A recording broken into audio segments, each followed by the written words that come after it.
আসসালামু আলাইকুম রহমতুল্লাহ। সম্মানিত দর্শক মণ্ডলী, সকলে কেমন আছেন? আশা করি আল্লাহর অশেষ রহমতে আপনারা সকলে ভালো আছেন। আমিও ভালো আছি আলহামদুলিল্লাহ, আপনাদের দোয়ায়। তো আমি প্রতিবারের মতো ভিডিও নিয়ে চলে আসলাম কবিতা। এখন আমি কবিতা লিখেছি হজরত নূহ আলাইহিস সালামকে নিয়ে। তিনি ছিলেন পৃথিবীর তৃতীয় মানব, তো তাকে নিয়ে কবিতা লিখলাম।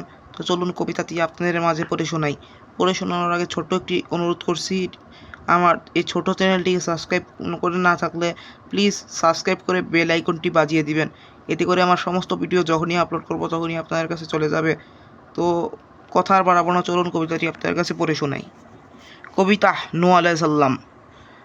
লেখক আমি নিজে আশফিয়াত দেওয়ান। আল্লাহর পথে ডাকতেন তিনি, দিনরাত করতেন দাওয়াত।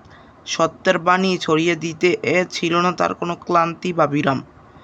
মানুষ তবুও শুনল না কথা, করলো তাকে অনেক উপহাস। তবুও নূহ আলাইহিস সালাম ছিলেন ধৈর্যশীল, আল্লাহর ওপর ছিল অটল বিশ্বাস। আল্লাহর হুকুমে নৌকা গড়লেন, ইমানদাররা উঠল তাতে। মহাপ্লাবনের রক্ষা পেল তারা আল্লাহর অশেষ রহমতে। ধৈর্য, ইমান, সত্যের পথে নূহ আলাইহিস সালাম দিলেন মহান শিক্ষা।